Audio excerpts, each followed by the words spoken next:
Good afternoon, everybody, and welcome to our Introduction to Radiography degrees at St George's University of London. My name is Lanisha. I'm the Events Officer at St George's, and I'm going to be the host for the event today.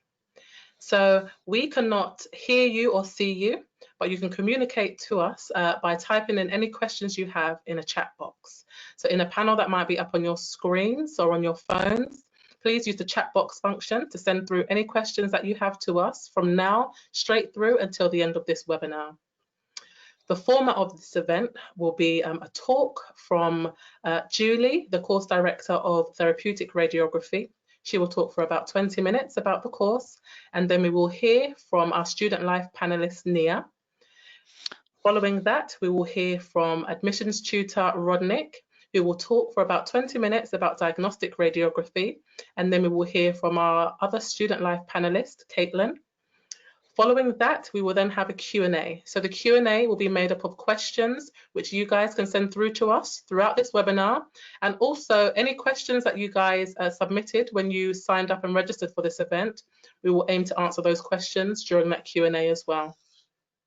Those of you that stay on to the end of this webinar, we have a little treat for you because obviously due to circumstances, you're not able to get to St George's for a campus tour. We don't have those facilities there, or we're not able to give you a tour of our institution.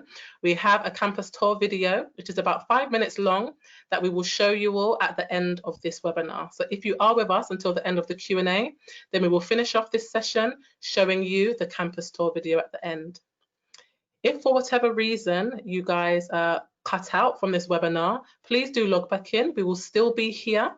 We will be recording this webinar. So if for whatever reason you're unable to get back in, you will be sent a recording of this webinar tomorrow. If for whatever reason this cuts out my end and you're unable to see or hear me, one of my colleagues will then take over. At the end of this webinar, there will be a pop-up survey on your screens. I'd be very grateful if you guys could just take out a few minutes to fill out the survey and just to give us feedback on how you think this webinar went. Okay, thank you all. And I will now introduce the course director, Julie Hendry of Therapeutic Radiography.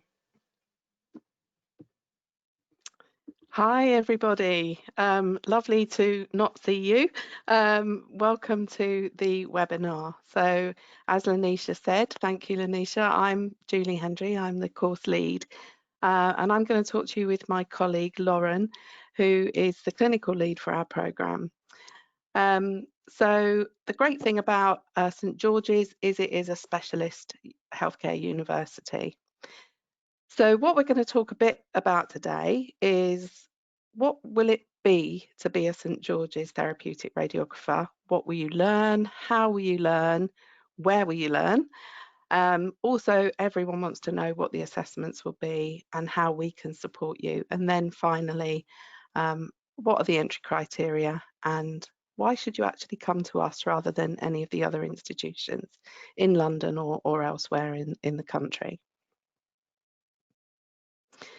Okay, so what is it to be a St George's therapeutic radiographer? Well, both Lauren and I are therapeutic radiographers, and the main driver, I think, for becoming a therapeutic radiographer, and obviously, as you know, there's a diagnostic radiographer as well, is about caring for, delivering radiation or radiotherapy treatment to people with cancer, planning that treatment and looking after those people and their relatives and families from when they're diagnosed in many cases with their cancer all the way through to follow up at the end of their radiotherapy.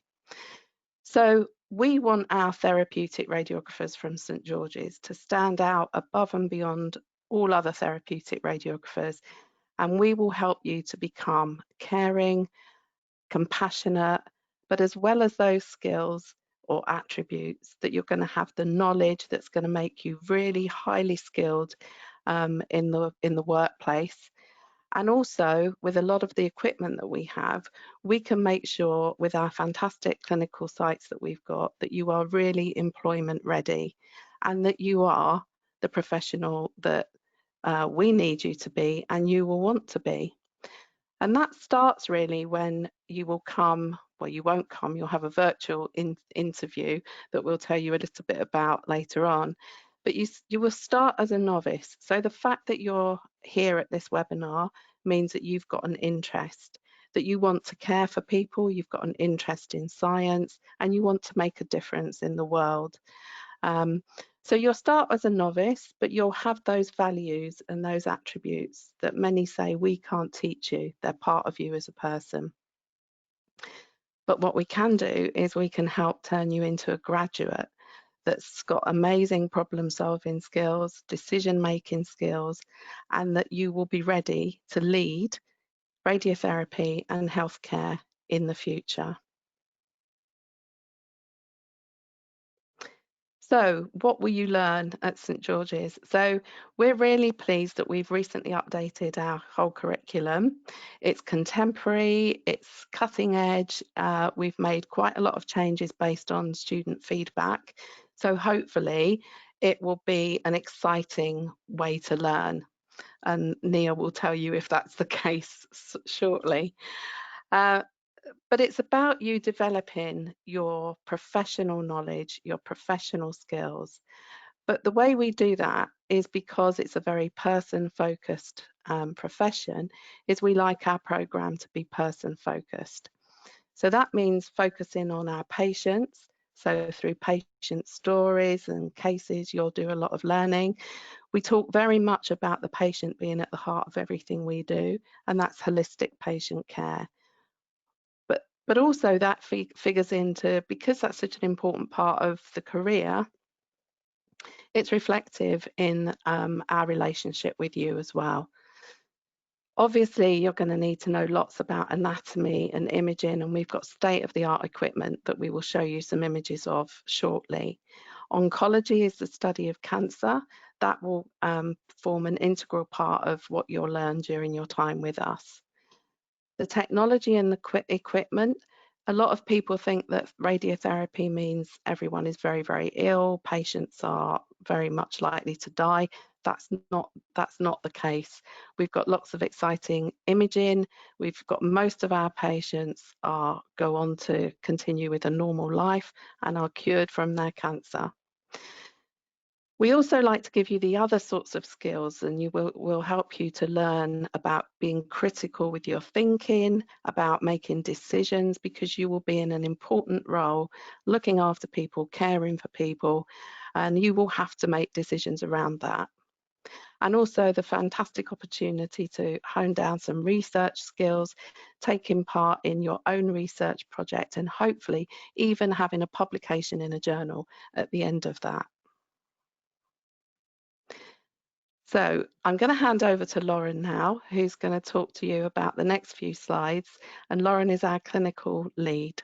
So I will turn my camera off and say hi to Lauren. Hello, everyone, and thanks very much, Julie. I'm the clinical lead. That means that I get to answer all of the emails that come to the clinical lead. And I look after all of the students when they are out in clinical placement. We have a team of administrators who help to set up those placements. We talk to the practice educators who are in the clinical department so that we can review how you're getting along and just make sure that you're making progress while you're out there. So how is it all structured? The course is about 50% each, so 50% academic, 50% spent on clinical placement. When you're in with us doing the academic work, then we do that in a variety of different ways. So there are lectures, there are seminars, tutorials, and because of COVID, at the moment, all of that at St George's is being delivered online. So we're delivering blended learning at the moment, but mainly online. We do have some small group practical activities, and for those we will bring you onto the site for academic learning. You have to wear PPE while you're doing that, obviously, but you will come into our skills lab, which is our VERT lab, and our treatment planning system room to do those activities. The VERT system is a simulator, so it simulates a radiotherapy treatment room, and I think there's an image coming up shortly that will show you a picture of that. And that's where you can pick up the very practical skills, what we call the psychomotor skills that you need. So there's a hand pendant that you will use every day when you're a radiographer doing radiotherapy, and we have that, and it's attached to our simulator, so that when you physically use the hand pendant, then what you're watching on the screen is the machinery moving. And that gives you the kind of motor skills that you're going to need. It's also 3D, so we have lots of pairs of 3D glasses. You pop those on, we put the whole thing into 3D mode, and then you can watch it and kind of immerse yourself as if you were actually standing next to the patient on the treatment couch. So it's a really, really good resource for helping you to get some of those clinical skills to start with before you venture out into the department. We do case-based learning, so we can set up scenarios and little role play episodes so that you can get some practice in, it sounds very silly, but just talking to people can be quite unnerving in a clinical environment. If you've never done it before, how do I talk to the patient? How do I talk to the radiographers? So we can set up some role play for you to do that kind of thing and give you those skills as well. We have the DR, which is the dissecting room, and this is something that George's likes to promote with quite a lot of the programs. And for us, it's very important because obviously anatomy is a big part of treating people with radiotherapy. We do a lot of imaging, so we take CT scans, X-rays of inside the body. We need to be able to improve our anatomy skills, and the dissecting room is one of our major features where we can do that. And all of our students, it's closed because of COVID at the moment, but normally it would be open to students on many different programs for that. And we have some what we call treatment planning software, and that's cloud-based now. It used to be just installed on site, but now it's in the cloud. It means that we can access it from home as well as from our treatment planning room. And this is where you get to learn how to use the software that you will be using on a daily basis when you're in clinical placement, and certainly once you have qualified as a radiographer. So we'll go to the next slide. Thank you. So how will you learn? Technology enhanced learning. We have Canvas is our VLE, so our virtual learning environment, and I know that a lot of you will be using VLEs at school, and that gives you access to all of our resources. So our lectures are recorded so that you can watch them again if you need to for revision purposes. All of our students get a tablet, like a Samsung, it's a Samsung tablet. And you will use that pretty much constantly throughout the 3 years of your course. When you're in clinical placement, it's very useful because it contains a list of the competencies that you need to prove that you can do when you're in clinical, and the staff will help you to gain those, and they will sign you off when they think that you are competent. We also have the ability to use breakout rooms in the VLE so that you can do group work together for some of our academic work. The library at George's is extensive. It has obviously a lot of physical books, but there are a lot of other facilities in there as well. Lots of database access for searching for articles, for research projects, etc. 24-hour access, and we have one-to-one support for a lot of things in there. The simulation suite, I've talked about a little bit already. It's a flight simulator for radiography, and I don't know if I can actually show it on my screen. Lanisha, can I do that? Can I show them it on my other screen at all?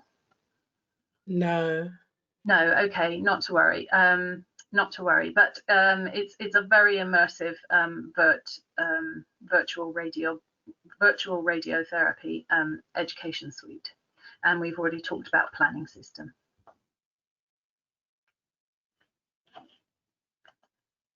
And here's a picture. So if you look at the picture on the top left picture, so you can see somebody operating the hand pendant, and they're looking at the screen, which fills up the entire wall of the room.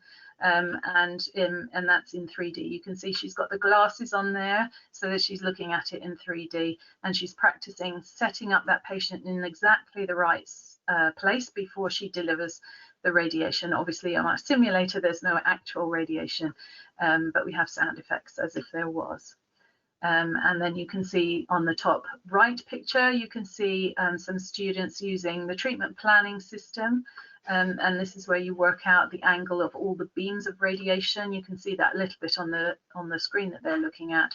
And we work all of that out geometrically in 3D, so that we know that radiation is going exactly where we want it to go, and and with the energy that we want to deliver it. And then you can see at the bottom there how big the screen actually is, so filling up the entire wall of the room, and that allows us to get quite close up to the patient, and we can even go inside the patient. We can make the surface of the patient invisible so that we can see all the internal organs, and we can see exactly where our beams are going, and do that check. So before we deliver any radiation, we know that that patient is in exactly the right place. Thank you. Where will you learn? So for therapeutic radiography, we currently have four sites that we work with. So the first one is the Royal Marsden Hospital, and they have two sites. One is at Sutton in Surrey, and one is in Fulham Road in Chelsea. And then we also work with the Royal Surrey Foundation Trust, that's Guildford, the Royal Surrey County Hospital at Guildford. They also have two sites. Their main site is at Guildford, but they have a small satellite site, which is at Red Hill. And students are mainly placed at Guildford, but during the year you will get a 2-week rotation around the Red Hill site. And then our new one is the Maidstone and Tunbridge Wells Trust, and they have two sites that we're going to be using. One is the Kent Oncology Centre at Maidstone, and the other one is at Canterbury. And so we're very excited about that one. This is the first year that we will be using those sites, and we're very excited to know how that's going to go. And they're very, very nice people at all of those sites.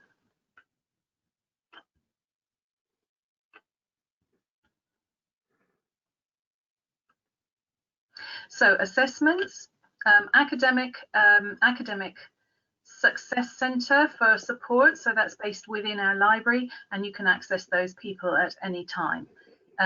Your clinical placement is monitored, and your performance on your clinical placement does count towards your degree classification. You need to ensure that all of the competencies that have been assigned to you during your 3 years are completed, and that's how we know that you have attained the right level to graduate. We do objective, we call them OSPEs, so objective structured practical exams, or OSPEs. We do those very practical exams, and at the moment we're delivering all of those online. We have multiple choice exams and written exams. There's also coursework to do during each of the 3 years within the various different modules that we teach, and you'll have the opportunity to do a reflective portfolio of your work, including your clinical work and treatment planning. And then towards the end of your second year, you also will work on your own research proposal for a topic that really interests you. So you spend the first year observing, learning, and obviously getting to know some of the issues that are related to therapeutic radiography, and then we would expect you to pick up one of those issues that really interests you and use that to produce your piece of research and your article, which we hope would be able to go forward for publication later. So it's a very exciting course. And I think I'm handing back to Julie now.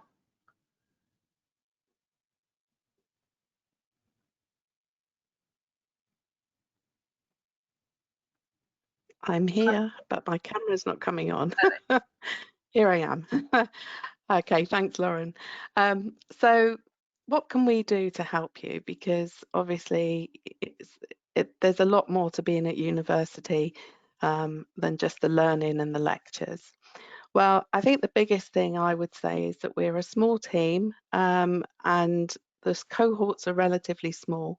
We've got 22 in our first year, and that means that we can be completely focused on supporting you as students and ensuring your success.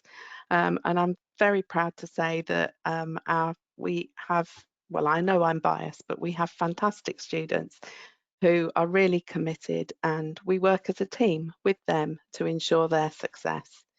We've also got personal tutors, so you will be allocated an individual named member of the small team who will be your go-to personal tutor. But because we're a small team, you really can just speak to any of us pretty much at any time.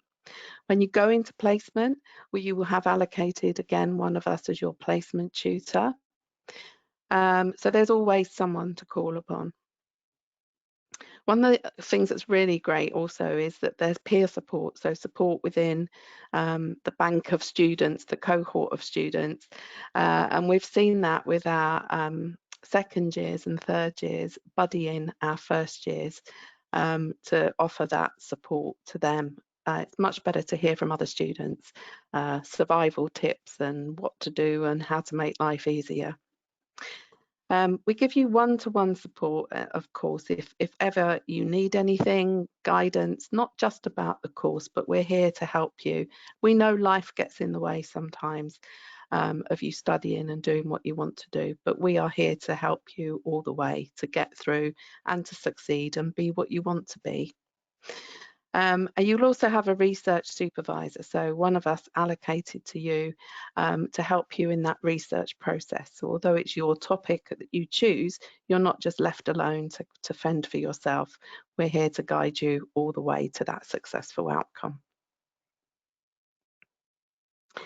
So what do you need to do to get in? Because hopefully you're all saying, Julie, let me in, we want to come now. So you need 5 GCSEs, level 4 and above, and this is all on the website. But obviously we need you to have English language, maths, and a science award. We also ask for 3 A-levels. Generally speaking, we're talking BBB, but we do have initiatives of an inclusive recruitment process. So that can go down to Cs, depending on where you're from, your school, and other access criteria. We welcome you if you come through an access course. There's a whole list on the website of appropriate access courses to enable you to join if you've not studied for some time. And if you're coming in with a previous degree as well, we would welcome you to the programme. So that's the academic side of the entry criteria, but being a therapy radiographer is more than just being academic. We need you to have a thirst for therapy radiography, to want to care, to want to make a difference, and to have a knowledge of what being a therapy radiographer means. You'll also need to pass a health check and a police check because you'll be working with the general public. Ideally, we'd like you to have had some work experience, having been into a radiotherapy department, but we completely understand that at the moment with COVID, that is not going to happen. But you can gain knowledge and experience through a variety of different things online. YouTube has some fantastic videos. So then we come to the interview. Well, all of our applications are reviewed by our admissions tutor, and I've put her email down there. That's Yasmin. Our interviews are MMI, so multi-mini interviews. At the moment, because of COVID, they are remote and they will be videoed. And the important thing is that we're not going to ask you to tell us details about what it is being a therapy radiographer. We want to know what values you have, that you're inclusive, that you are not judgmental, that you value everyone in an equal way. Those are sort of the key things that we would want in terms of you joining us at St George's. So I've said a bit about this, but why should you come to us? Well, we are the only hospital-based healthcare education provider in the UK. Lauren's mentioned the dissecting room and the pathology museum, so it's really excellent resources to help you learn the anatomy. Also, we've got 4 providers of therapeutic radiography in the sort of the London area. And we're pleased to say that St George's is ranked highest of those 4. It might not sound that high at 47th, but when you think about the number of universities in the country, we'd love to be first, but that's still a good ranking and above our contemporaries in the London area. We recently moved from the Kingston University site, and so we've got almost 2 million investment into our new simulation suite. We also have the most amazing outcomes for all of our students across St George's, but therapeutic radiography with 100% in employment or further education when they finish with us and their degree.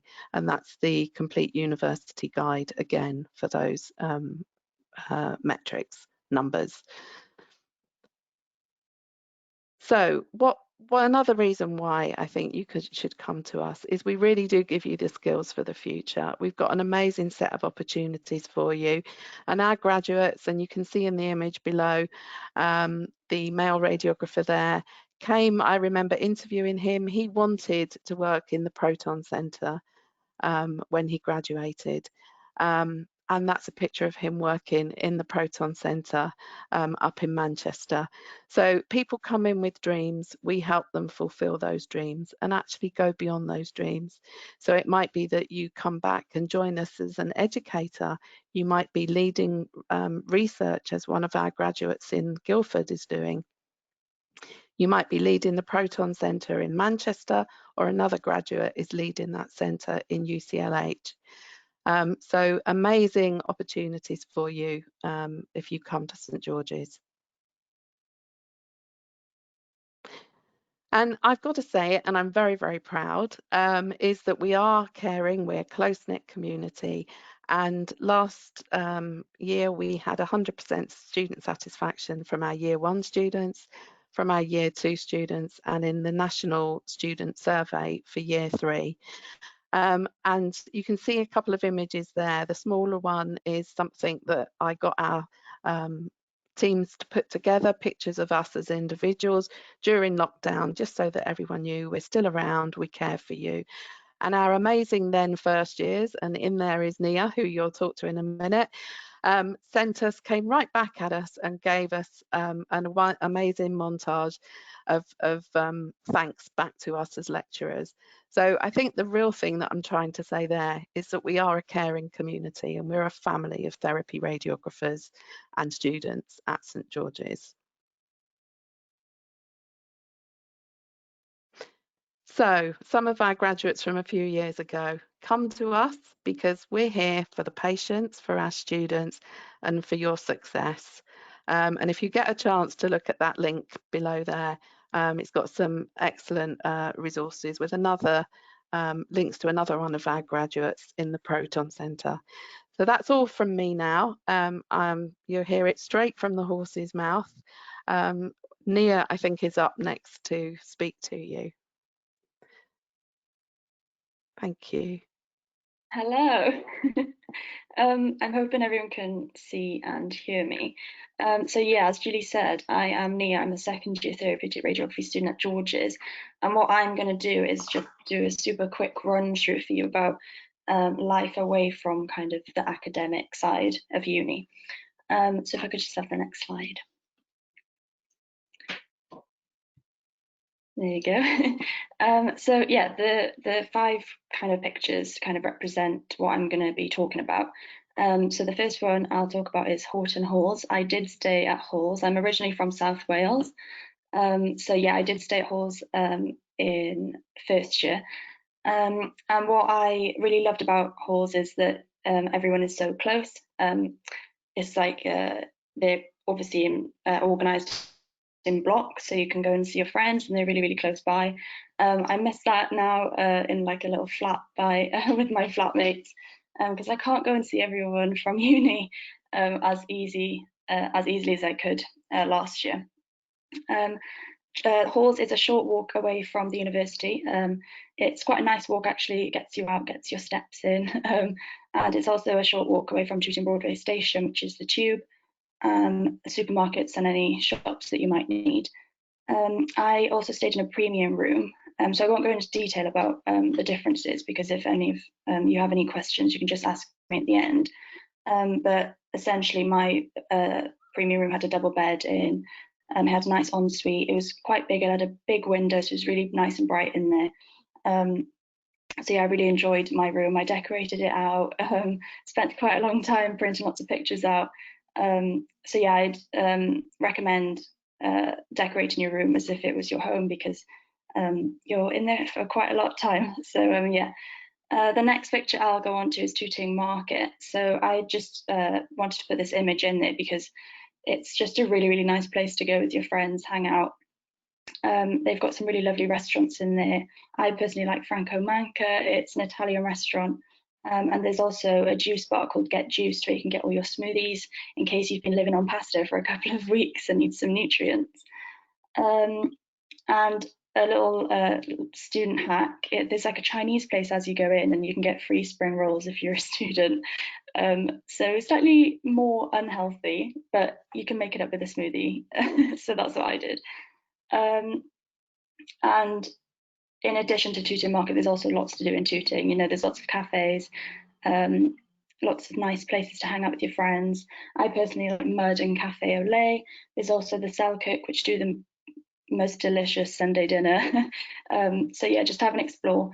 And then I'll go on to the St George's SU, the Student Union. Unfortunately, right now, there's not a lot of events going on, but if and when the restrictions allow, the SU is a really fantastic place to go, either during your lunchtime or like between lectures, or for kind of freshers events or parties. The staff there are really friendly and welcoming, and I've got really lovely memories in the SU. And I think the kind of thing the aspect that I want to focus on most is the lecturers. And I'm not just going to say all of this because they're like watching me, but I am really, really grateful for my lecturers. They are so, so supportive, and they really do want the best for you. They answer all my questions, all my emails, and the picture on the top right there is me and my friends at the Science Museum, because Julie, one of the lecturers that you've just had a talk from, organised a little trip to the Science Museum when we were all on placement, because I think because we're all such a close-knit community, it's quite easy to start missing each other. So yeah, we all went on a little road trip to the Science Museum and saw each other and reunited and just had a little fun day out. So that was really lovely. And yeah, like I say, they're really supportive. I'm really, really grateful to be on the course I am and to have the staff members I do. And just lastly, because I know we're probably running over, the bottom right picture, there's just me and my friends, and I just wanted to pop that in there because St George's is genuinely one of the friendliest universities I went to. I really, really enjoyed my interview. The staff members were lovely, and I just wanted to say that if you were thinking about going to St George's or applying, please do, because the best people go there, and therefore I've made the best friends. That's just me and my course mates there. And yeah, sorry, it was a super quick kind of run through, but obviously if you have any questions at the end, just don't be afraid to ask. And yeah, I hope it's given you a little glimpse into the student life. And yeah, anything that I can answer at the end, I will. So yeah, thank you. Thank you very much for that, Nia. So that was Nia, one of our student life panelists. And for those of you that have joined us late, we have had a talk about therapeutic radiography, and we've just heard from a current therapeutic radiography student. So we are now going to hear about our diagnostic radiography course. So I would like to welcome Rodnick up onto the screen to talk to us more about diagnostic radiography. Thank you, Rodnick. Hello, everybody. Hope you're all well, and good afternoon. So yeah, so I'm just going to give you a brief overview similar to what my colleagues have done for therapeutic radiography, but this time we're going to focus on diagnostic radiography. So for the first part of this brief session, I just wanted to go over as to why you would want potentially to choose diagnostic radiography. Hopefully, if you're all here, you might have already an interest in this, okay? But essentially, you might want to choose diagnostic radiography if you want to have and contribute to the patient's well-being and care pathway. And essentially, with diagnostic radiography, you can almost guarantee that at some point within the patient's pathway, the patient is going to need some imaging, whether it's a chest x-ray, whether it's an ultrasound scan, whether it's a CT scan. So we are definitely most likely going to be involved with the patient's pathway. And as sometimes it might be just a simple x-ray, but it's definitely an important part of the patient's pathway and an important role. So even if it's a small X-ray, for example, as not a complicated scan, it's still an important aspect of the patient's pathway. Obviously, you would want to be a healthcare professionals and working along in a multidisciplinary team. Okay, so that basically you are working in hospital. You're going to be working in hospital, and you are going to be working along other people, basically part of the multidisciplinary team and other healthcare professionals. You need to have an interest in the human anatomy, okay, and physiology and pathology. It would definitely help because you're going to be studying the anatomy, the physiology, the pathology, and it would definitely help if you have some interest in this. And also, you ideally would have an interest in science and technology because unlike maybe other professions, with diagnostic radiography, we do need our equipment to be able to perform our profession, and we also need to know how our equipment works. So it would obviously help if you have an interest in science and technology. And ultimately, whether you'll be working in the NHS or not at the end of when you graduate, it's important that what we do is we keep our patient at the center of our care. And we basically, these are the NHS values, which really apply to both diagnostic and therapeutic radiography, because basically you would want someone who has a compassion towards patient, has a commitment to the quality of care, is respectful and shows dignity to patients, and basically makes patients feel like everyone counts. Okay, and ultimately you're all working together for the good of the patient. So essentially, these are the values which we'd like to underpin our profession and our radiography course, basically. So what skills do diagnostic radiographers need? Okay, we're missing some of the core skills, therefore the reason not showing, but essentially those were similar to the NHS values. Okay, so you're going to need to have compassion and keeping patients at the center of your care. Okay, you need to have an interest in learning, as already mentioned, in science and technology, and also being able to work independently. Okay, and once you're in the workplace, you're going to be working as part of the team. You need to be reliable and be able to work under pressure and be able to adapt. I think one of the most important key skills that you will need to have as a diagnostic radiographer is to be able to adapt yourself to the situation. Okay, and these ideally are the skills. Obviously, we're not expecting you to learn these skills as soon as you arrive. Obviously, this is what you'll be learning throughout your whole 3 years with us. Okay, but hopefully, finally, by the end, when you graduate, you'll kind of have enhanced a bit of these skills, and once you're in the workplace, you will be able to adapt to the needs of the patient that you have in front of you, and be able to reassure the patient that you have in front of you, because sometimes the patient might be in pain, they might be anxious, they might be worried, and they're looking at you for reassurance. Okay, so you need to be able to remain calm under pressure. Okay, yeah, next slide, please. Okay, so it's also important to consider your expectations. Okay, so it's important to ask yourself this question, as in, what do I want to achieve out of this, out of a career in diagnostic radiography? Okay, if you're looking after, if your most important goal is to have, for example, a 6-figure salary, then diagnostic radiography might not be for you. Okay, but you will get a fair salary for what you do. Okay, and as you can see here from this list of expectations that was this is from the Society of and the College of Radiography. This was when radiographers were asked about the attributes in terms of the expectations for a career in radiography. Job satisfaction score the highest. Okay, so you're almost guaranteed that if you're going to get job satisfaction from what you do day in, day out. You're going to enjoy doing it. Okay, job security as well. So obviously, as previously mentioned, diagnostic radiography is a key part during the that forms part of the patient pathway.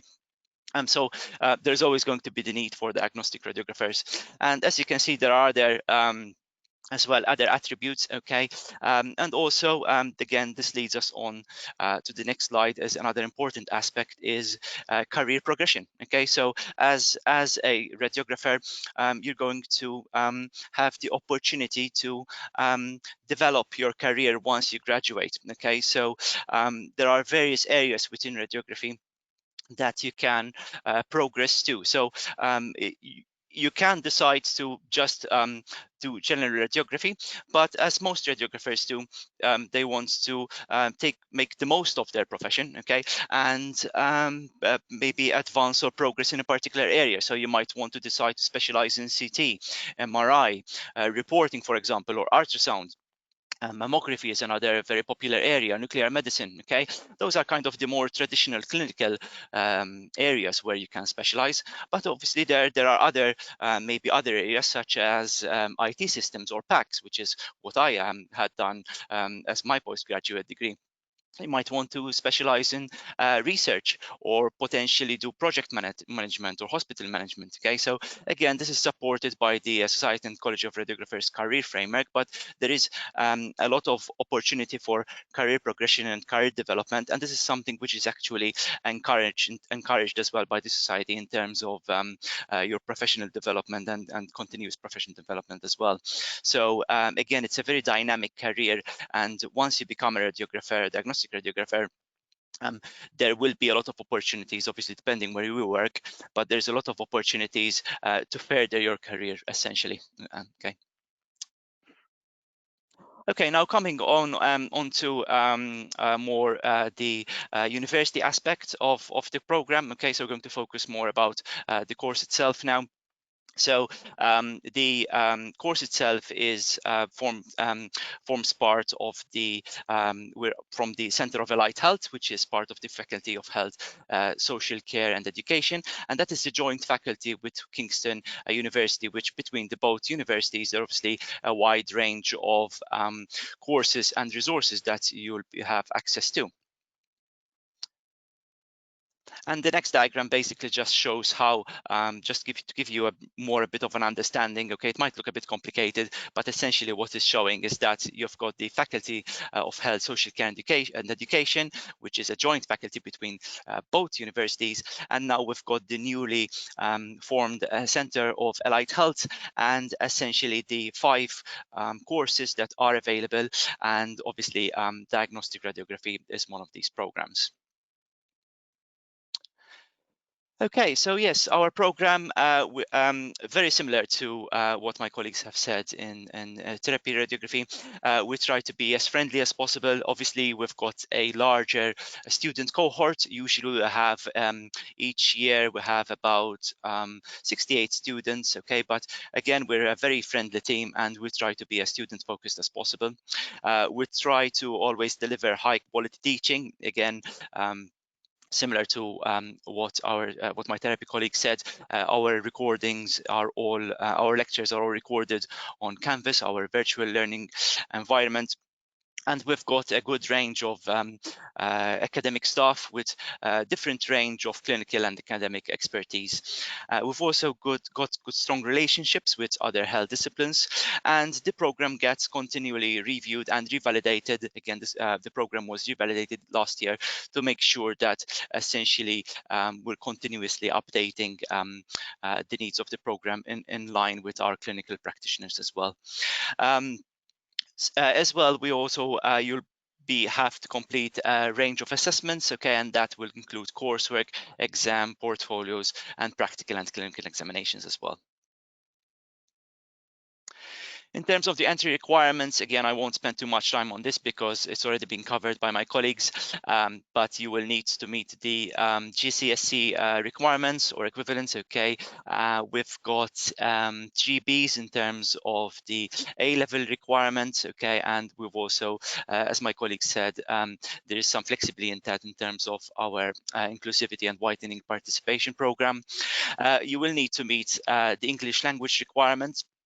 And as part of the interview and application process, you will have to write a personal statement as to why you would want to become a diagnostic radiographer, kind of your experience so far, and why do you think you'd want to follow this profession.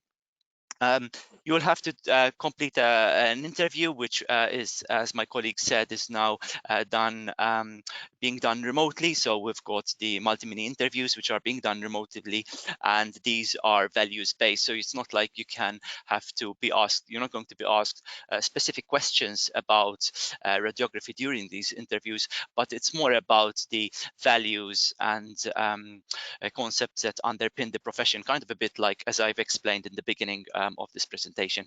You will have to complete a satisfactory health clearance as well as a DBS, and also adhere to the student agreement and department uniform policy.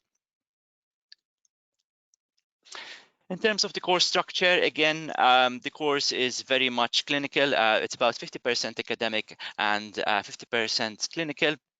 Okay, in terms of the academics part side of things, you'll be doing different modules, okay, which will build upon each other as you develop as you go through along the program to the first year, second and third year, okay. And obviously the curriculum reflects the current and future developments within the profession.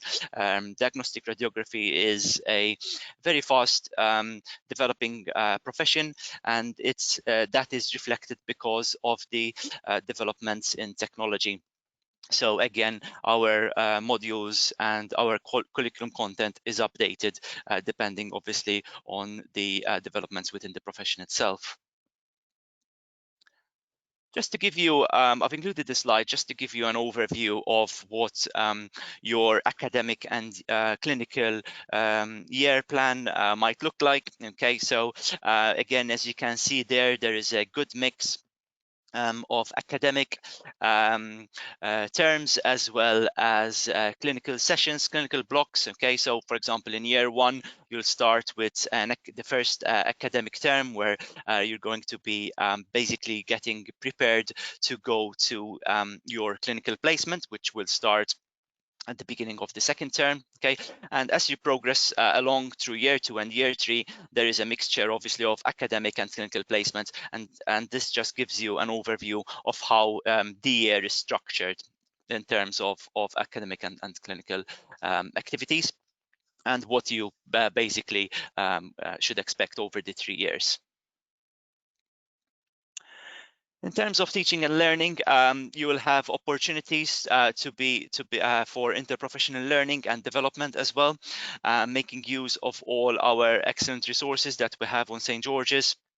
And again, not to repeat myself, but to repeat what my colleagues have said in terms of the library and things like that. So there are obviously a lot of valuable resources that we have at St. George's, and we also have opportunities for your self-development. So things like peer mentoring, peer-assisted learning sessions, student conferences, the opportunity to do electives, and there are also the student ambassador roles. Again, these are all things that you can do as students to develop yourself whilst you are a student. We also offer student support, so you will have, we offer a personal tutor system, so you will all be allocated a personal tutor each year, and that personal tutor is not just there to help you as regards any academic problems, but also any other problems that you might have. Okay, so that personal tutor is there to basically give you any support that you might need if you're struggling, if you're having issues with your accommodation, if you're having issues at home, if you're having issues getting to university or to a clinical site. Your personal tutor is kind of the first person that you can contact and is there to help you throughout. We've got an academic skills center which will help you develop your academic skills and your academic writing as well. You'll be assigned clinical liaison tutor, and that is, we'll talk a bit more about that during the practical part, during your placement. Okay, we offer health and counseling services, and also we offer specialized assessments for students with any disability. So we will have a statement of support needs for any students that requires any adaptation to the assessment. So for example, you might be granted extra time during particular assessments if you are required to have it, to have this time. In terms of the academic education, this is just to give you a rough idea of the core themes that will be covered during the 3 years. So obviously there is a reliance on science and technology and radiation protection. As a diagnostic radiographer, we will be using X-rays, we will be using radiation. But we always try to minimize this, keep it to a minimum as possible, because we're trying to diagnose the pathology that the patient has. But to do so, we're obviously at the same time, we're giving the patient a dose of radiation.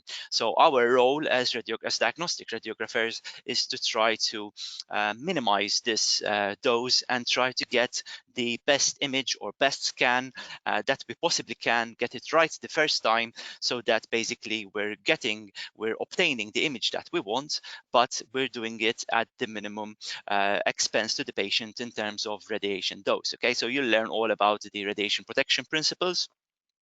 Obviously, you need to know the anatomy, as we mentioned already, and physiology. You need to be able to identify what is normal, to be able to identify what is abnormal. So that also is very important. You'll learn about a broad range of pathologies, and also all the imaging modalities that we use to diagnose them. Okay, and then you will also be learning very importantly about communication skills and patient care, research methods, and also evaluation of practice. As mentioned by my colleagues as well, so at the final year you'll have to do a research project. So I won't spend too much on this, but essentially this is an independent piece of work, a topic that you choose to do your research on. You'll be able to collect some data, and then hopefully you'll be able to write an article with the aim of it getting published and potentially presenting it, potentially even your work at a student conference. Just to talk a bit more about the facilities that we have on site, and as to why you might want to study diagnostic radiography at St. George's. So we're very proud of our fully functional X-ray simulation suite. Okay, so we have a real-life X-ray room, if you would like to call it that. Okay, so we've got it's got two X-ray tubes, so we are able to generate X-rays within a safe environment, obviously. But this is very important because you're able to actually practice taking X-rays, and we've got anatomical phantoms and mannequins that you can practice on, obviously, and you're always going to be supervised when you're going to be doing this by one of the academics. But it's very important that you basically practice, and this is in preparation so that when you go to the actual clinical environment, the clinical hospital, you've already had some sort of first-hand experience of how to handle the X-ray tube, how to position the patient, how to set up your exposure, and kind of the image to expect. So again, this is a key part of your learning pathway. Within our simulation suite, we've got DR and CR systems. So we've got a direct digital system as well as the older computed radiography system. We've got 4 ultrasound machines. Again, you'll be studying ultrasound, so you can get to, again, with the help of our academics, you'll be able to practice doing ultrasound as well. We've also got a mobile X-ray unit and the mobile C-arm that you might see in practice as well, if you're in theatre or in an intensive care unit, for example. As well as we've got a PAC system where all the images are stored and can be reviewed later as well. So it's a very inclusive X-ray simulation suite, and a lot of investment has gone into this simulation suite, and it is one of the key parts, key areas within the university that I know that our students really like, because they get to practice themselves hands-on in preparation for their clinical practice. Okay, so again, moving on to the clinical practice now. So their clinical education.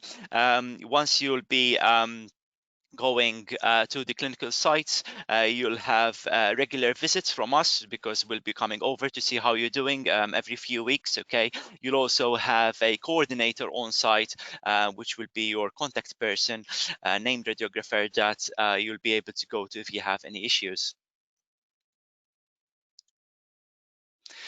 And again, just to give you a bit more information about how your clinical placement might be structured, usually you'll spend about approximately 11 to 16 weeks clinical placement each year.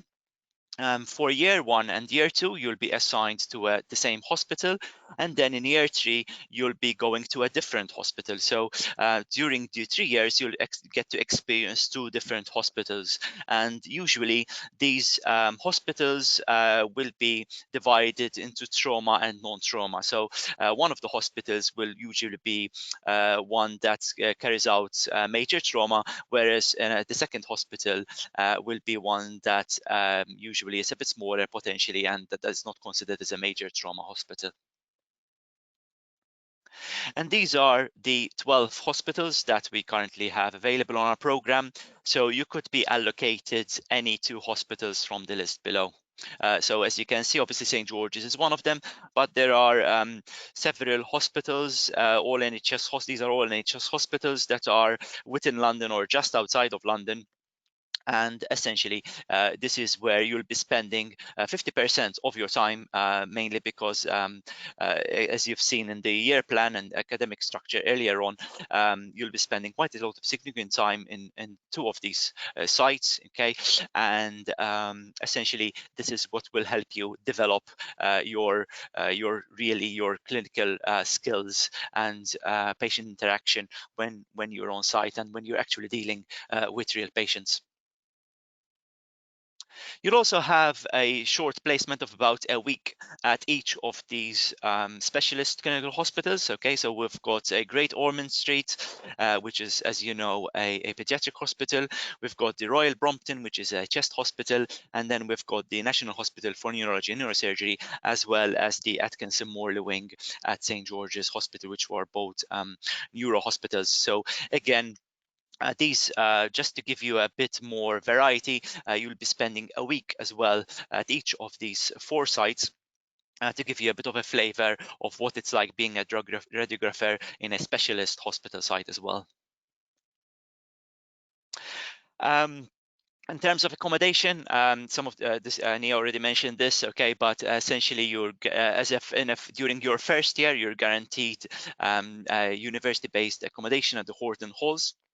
And obviously you can apply for this, and you can get more information on that link below. Something brief about finances. Again, you can apply for maintenance and tuition loans like all the other healthcare education students. Okay, and it's also important to mention that as from September of this year, there is an additional £5,000 support for students, all students doing allied health degrees, to which diagnostic radiography is one of them. And this is something which has been initiated by the government as from this year, because obviously it's like as an incentive to get more students towards basically to apply to our profession and to become diagnostic and therapeutic radiographers. So essentially you'll get an additional £5,000 support towards your university fees, and there is more information about this on that link. Okay, and finally, if you have any more questions, you've got my contact email there. Obviously, visit our website where you'll find much more information about the course itself and our entry criteria. But hopefully, I've given you a good introduction to the course, and that's it from me. Thank you very much. Thank you very much, Rodnick. Thank you for that detailed information. So now we have our second student life panelist, Caitlin, who is a diagnostic radiography student. So I'm going to leave Caitlin. Hi, Caitlin, to talk to you about student life as a diagnostic radiography student. Thank you. Yeah. Thank you. Thanks, Rodnick. So my name's Caitlin. I'm a third-year diagnostic radiography student. I came fresh from school, so I was 18 when I came. I'll hopefully be graduating in the summer of next year. I actually came into the course through clearing and lived in London my whole life. I actually commute in, so a little bit of a different story from our other student that we had. So I actually came in through clearing on 3 Cs. So if you're struggling a little bit at sixth form right now, don't worry. As long as you get your 3 Cs and go through clearing, it's not guaranteed, but I'm sure I know everything's hard with COVID and everything that's going on right now. So a little bit about life as a diagnostic radiography student. As you heard from Rodnick, everyone who comes into the hospital pretty much comes through us at some point in their journey, whether that's a stub toe or they're getting a chest x-ray, or even in theatres, we're sat there doing the x-rays for orthopedic surgery and stuff like that. So that you're going to see a lot of different things. It's very interesting. I've had a great time so far. 50% academic, 50% on placement. I had my first year placement and my second year placement at Kingston Hospital in London, which was amazing. I loved it there. And I'm currently placed at Frimley Park Hospital in Guildford, a little bit further away, but the team is so good. Everyone's really willing to show you what radiography is about. You'll build your confidence. You'll see everything you need to see to prepare you to be a radiographer. Also, living in London, there's so much to do. You're never going to get bored. You've got your weekends to spend. If you're staying in Tooting, which I've been in Tooting my whole life, you've got Tooting Market, which there's loads of things to do there. You've got Wimbledon, a bus ride away for the summertime if you're into tennis. You've got central London, just half an hour away on the tube. You've got trains if you want to go here, there and everywhere. It's a prime location to be studying at.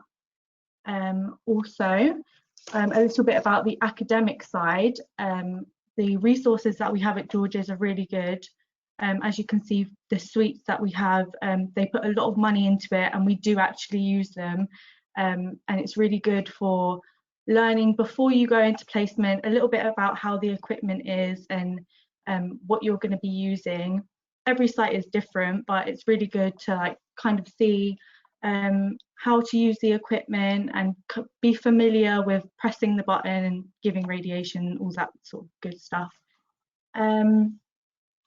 I won't keep you too long because I know I'm the last speaker, but a bit about what we're actually learning on the 50% academic side. You've got your skeletal and visceral, which is like half of the main bit. We use the DR, I think it was once a week or a bit less than that. So that's where we use not live cadavers, but cadavers. and you can see right up close and personal how the anatomy is set out in the body. I'm the type of person that I learn through seeing things and doing things, and you can really see, you'll get taught by 5th year medical students who are really into it. They've been doing this for a long time and they know what they're talking about. They show you up close and personal. They say touch the heart and stuff like that, and it's a bit weird at first, but you'll get used to it. And yeah, I love it here. I'm sure you guys will too. If you have any questions, pop them into the chat now and we'll have a talk about it. I know we had one question about placement now already, and you will be placed in different places, so just be prepared for a little bit of travel if you can. Thank you very much, Caitlin. Thank you very much for that insight. So now it's time for our Q&A, and we have had a load of questions that have come in. So I would like to welcome all the staff and all the students back onto the screen while we kick off with this Q&A. Okay. So I will try to direct questions at specific staff members or students, but feel free, anybody, to jump in with an answer. Okay, so first question. Somebody has asked, they are studying nursing and health science, and they're wondering whether they need physics as well. So I guess that's around the entry requirements. We don't specifically ask for physics. That's true, Rodnick, for both programs, isn't it? But we do need you to have science of some sort, but it doesn't have to be physics. Perfect, thank you.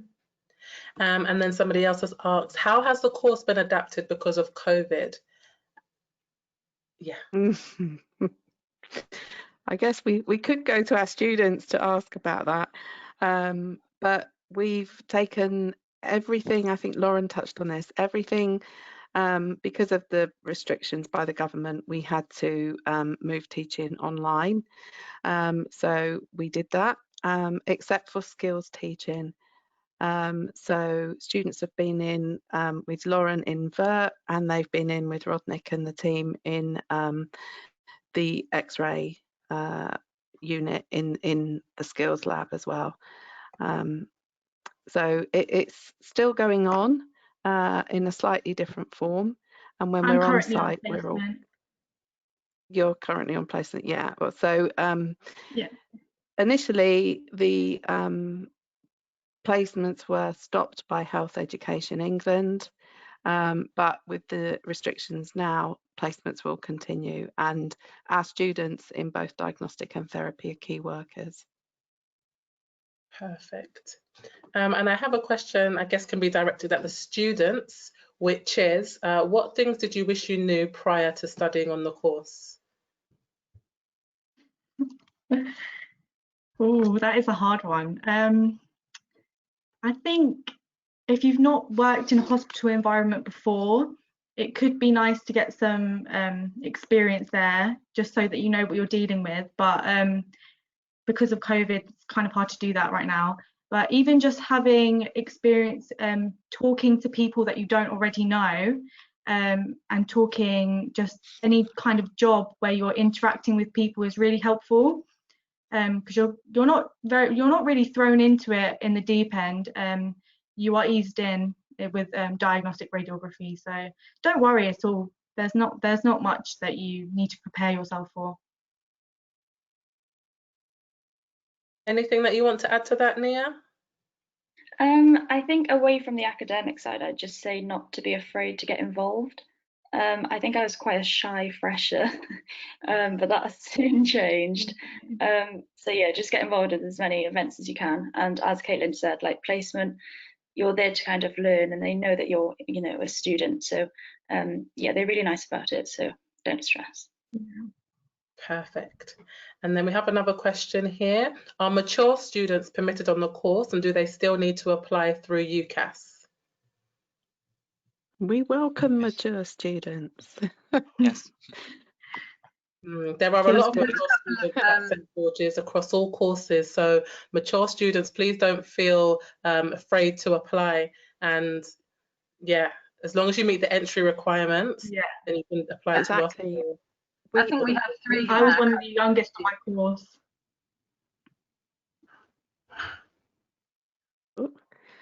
I was just going to say we have someone that was a mature student. I'm sure they don't mind me saying that. Lauren. I was a mature student. I was a very mature student, actually. So I changed career only not even 10 years ago. So I was a mature student at George's, so I did this course. And now that I'm the clinical lead, I can tell you that we've got 3 mature students in the cohort that have just started their first year with us. So yes, we very much welcome mature students. Perfect. Thank you. And another question, what type of work experience would it be good to see on an application? I think it goes back to what Caitlin said, actually, that if you've got anything that's sort of people focused, if, like, you know, if you've got a job in ASDA, you'll be dealing with people, and that gives you sort of people skills, which is something that is needed for all healthcare professions. You might be in a caring role, you might work in the reception. If you've had actual experience of going into a department, that would be wonderful. Some people work as radiography assistants or volunteer in hospitals. Of course, at the minute, we understand that that's not really possible for people to do that, but that's not going to be a disadvantage moving forward. Obviously, we understand the situation is across the board for everyone. I don't know, Rodnick, would you want to add anything? Yeah, I think like Clayton said, if you actually can get some experience within the hospital, it will always be beneficial. But as Caitlin also said, sometimes just when you're going to be talking to patients, they are strangers to you. So the fact that you actually have to talk to someone and tell them what to do, tell them in the position that you want them to stay, and sometimes that doesn't come naturally. So it's just talking to people, even whether it can be any job whether you're interacting with people, that is always going to be beneficial, even when applied to a healthcare setting. Perfect. Okay, thank you. And somebody asked about placement allocation. Are you able to suggest where you would like to go for placements, or is it decided for you? It's I'll take that one, Lanisha. Thank you. It's different between therapeutic and diagnostic. Obviously, as you saw from our slide and Rodnick's slide, the diagnostic radiographers have got a lot more placement sites because diagnostic radiography happens in pretty much every hospital, whereas therapeutic radiography is a specialized service, and it is not, it just isn't there in all of the hospitals. You have to travel to a specialist centre to have your radiotherapy. So we have fewer hospitals. It's very difficult for us to allow you to have a choice, because what you could end up is, you know, if you happen to live 5 minutes walk away from one of the hospitals, another student might actually have a 2.5 hour journey, and that wouldn't be fair. So we try to be as fair as we possibly can to everyone, taking into account, you know, everybody's circumstances, so that we get a fairly even kind of spread of people's, you know, travel and transport arrangements and things like that. But all of it, certainly on the therapy side, and I'm sure it's exactly the same on the diagnostic side, all of our centres are very welcoming to the students, and you know, they are all places where you will get a very, very good clinical experience. Thank you.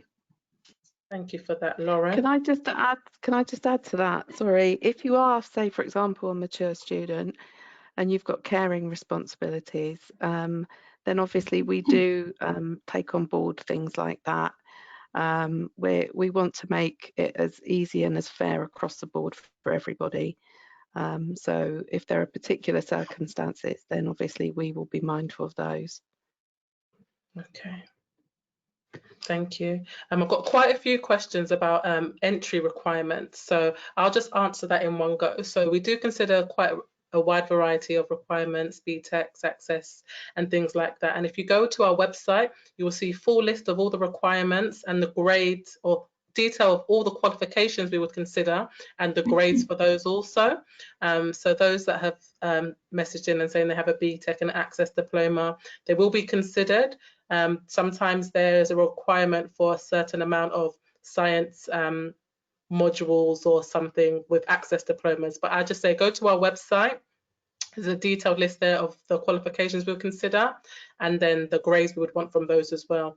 If you have any other qualifications that are not listed on the website, then I would suggest just to email the inquiries team, and they'll be able to tell you if they would consider that and what the requirements would be. Okay. And then somebody has asked, what are the number of applications we get each year? And also, how many places do we have for each of the courses?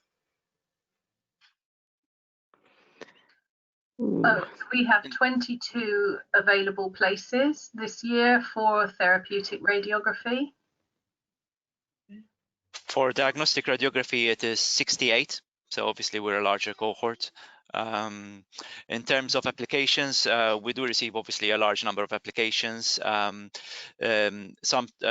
Last year we didn't fill all the applications through the first round, so we went through clearing, and obviously some students will still come through clearing, but we have 68 in total that we can take, and unfortunately that number is limited by the number of placement sites. So obviously we already have those 12 placement sites, but we can't take on more students than we're allowed in terms of actually then having them to go to placement, because otherwise we won't be able to guarantee the full experience in terms of the clinical aspect of the course. Are international students permitted on either course? Yes, international students Yes. are welcome. Yes. Okay. As long as you meet the English requirements of IELTS and things, then that's not a problem. It's the same for both courses. Perfect. Okay, and those that are unable to get work experience due to COVID, will it affect their application? No. No. No, like we said, it would be good if you manage to actually get some clinical experience, but obviously we're taking that into consideration now, especially because of the current situation, so it's not going to be impacted. Okay. This should be a simple one, but somebody asked if you could please clarify again what the difference is between therapeutic radiography and diagnostic radiography.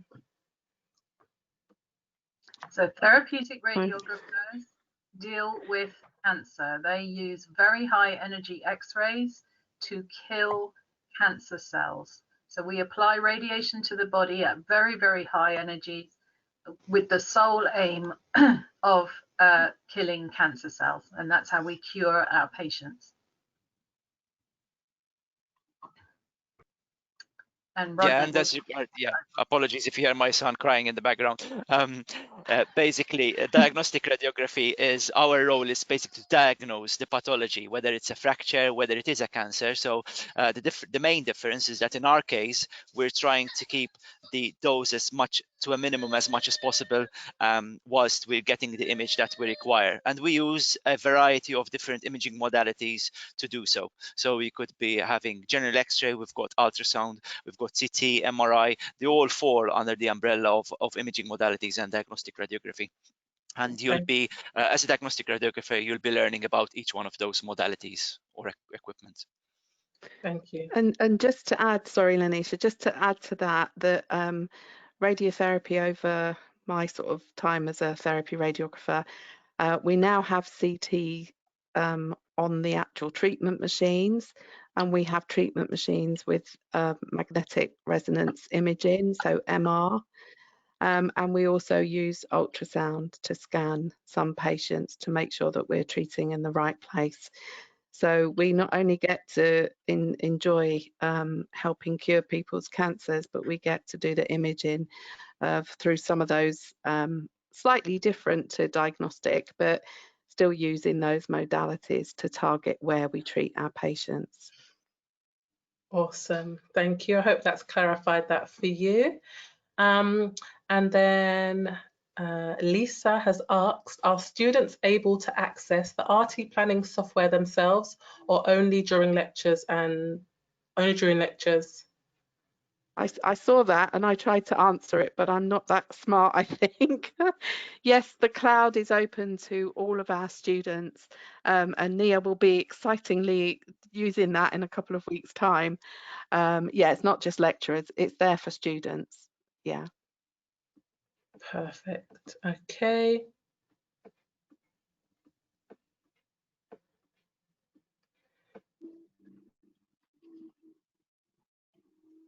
We've answered a few of these already. I'm just trying to go down and... I don't envy you going through those questions. Has St George's started giving out offers and interviews yet?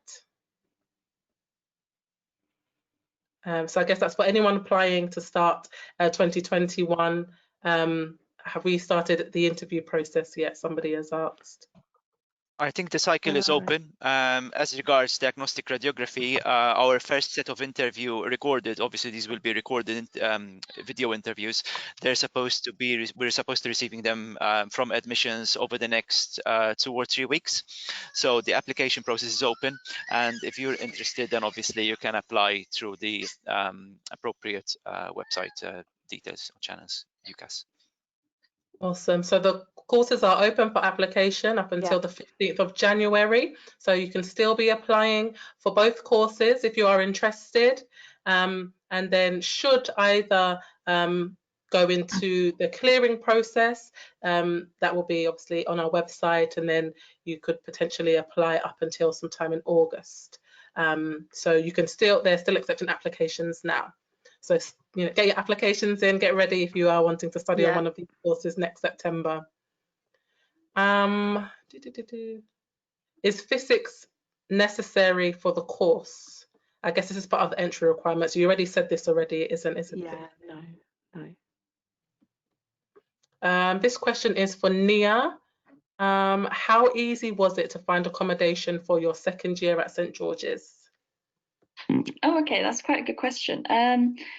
I found it relatively easy. I obviously had 2 very proactive flatmates who also wanted to find a house. So yeah, I'd say I found it pretty easy. It comes to a point in the year where all students are kind of moving out. So there's lots of houses available, and I was very lucky with this one. But yeah, just kind of, I'd have a think about who you want to live with sooner rather than later. And then I started looking in, I know it's really early, but like April. I think I was too keen. But yeah, I found it easy to answer the question. It was fine. Perfect. Is ultrasound included in the course? Yes, as regards diagnostic radiography, you'll be learning ultrasound throughout the academic component, as well as going to ultrasound placement during your clinical side, as Kathleen will be able to tell you. So you'll be learning about ultrasound whilst you're at university, but then also in practice as well. You'll be spending time in ultrasound as well. Okay. Just to say that if people are thinking of doing sonography, that's a sort of postgraduate qualification at the moment, and some of the therapy students go on to do that. Some diagnostic students go on to do that, Rodnick, don't they? Become sort of postgraduate sonographers, and there's a shortage of sonographers as well.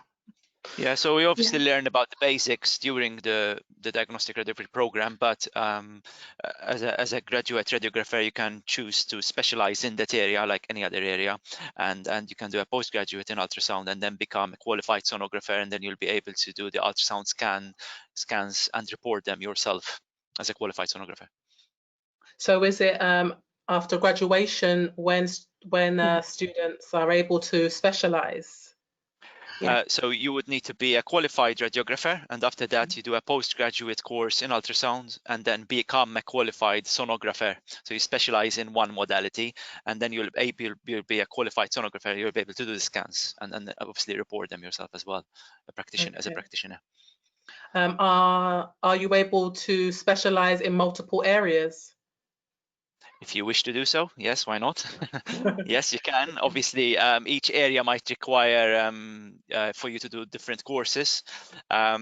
Most people tend not to do that. They usually tend to specialize. If they're doing a postgraduate degree, they tend to choose one modality or one area and focus sort of their efforts there. But there's nothing stopping you in being specialized in more than one area, really. Okay. And you do get experience in all of the modalities. You get about 1 week, and you go through and you have a look in each area, so it's easy to kind of see where you want to be in the future. Okay. Are there any opportunities on the therapeutic radiography degree to visit the proton center? We are working. That is a hot on that. topic at the moment. Yeah. So we're actually checking that up at the moment, aren't we, Julie? Exactly. It's not live at UCLH at the moment, but I think that's 2021, and we're working with the Society of Radiographers to champion the fact that that is a resource for all students from all universities. However, we do have, as I said, our graduates are working at the centre in Manchester, as well as in the UCLH centre. So if need be, I think it might be a case of a road trip to Manchester. But it's not an area where you have to have had experience in proton therapy to go into it. And the workforce development is very clear about that. But obviously you also get the opportunity for electives. So if it's an area of interest, then we will support and help you as much as possible to get in there. But we're hoping, we can't say for definite, but we're hoping that there'll be a rotation for all students in the area to go through the Proton Centre when it opens. It would probably be relevant only to third years, I would think. Yeah. It would be very difficult for them to take all 3 years from all universities. They wouldn't be able to. I think logistically it would be very difficult for them to cope with that number of students. So I'm thinking that it would probably be relevant just to our third year students and other university third year students as well. Okay. But Lauren's on it, I can tell you. We've got time for 1 or 2 more questions, guys. So I will just say now, if we don't get around to answering your question, please rest assured that we will send out an email response with the answers to all remaining questions within the next few days, okay? So your question will be answered. Is it possible to change between the degrees if you start one but actually think you might prefer the other? Not really, because the programs are different. Although there's a couple of common modules, really from the beginning, you're either radiotherapy or diagnostic. You could change if you wanted and apply through the usual processes. Okay, yeah, so they are 2 completely separate degrees. So you'll be applying for either diagnostic or therapeutic radiography when you submit your application. Okay. Yeah. And the last final question is, who's going to be the lucky one? Bated breath.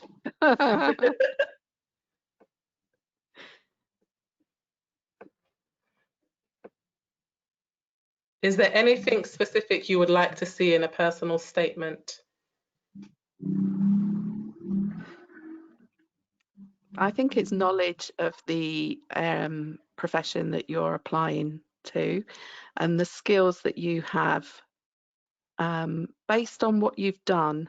Anyone can say they're a good communicator, but if you're saying that and you can say, because I was a mentor to year 7 students at school or something like that, it's based on your transferable skills. That's what I would want. And in fact, that's what employers would want moving on from when you're a graduate and applying for jobs. But Rodney, did you want to add anything? Yeah, no, I agree with what we said.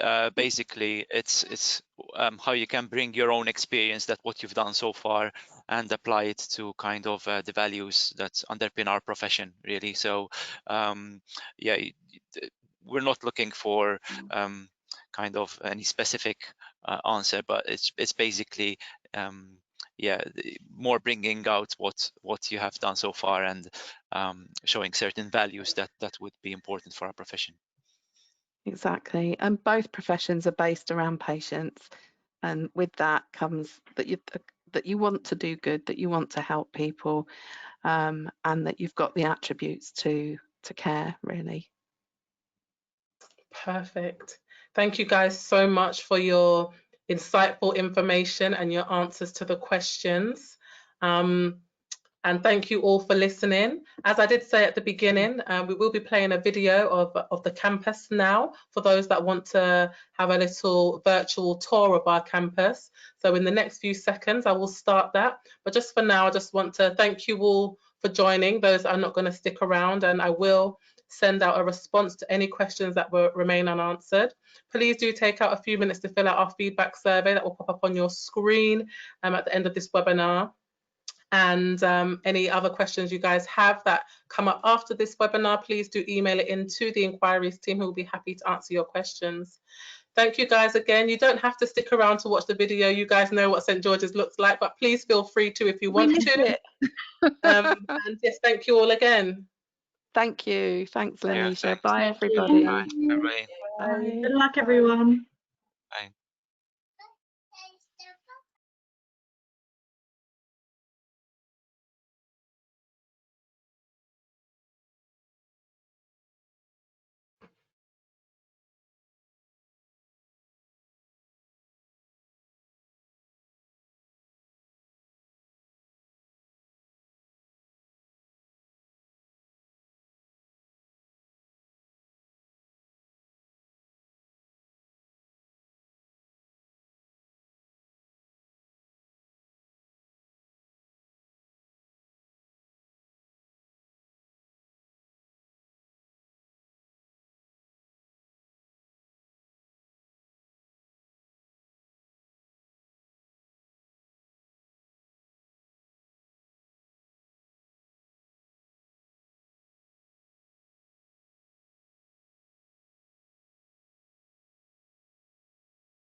So thank you to those of you that stuck around to watch that video.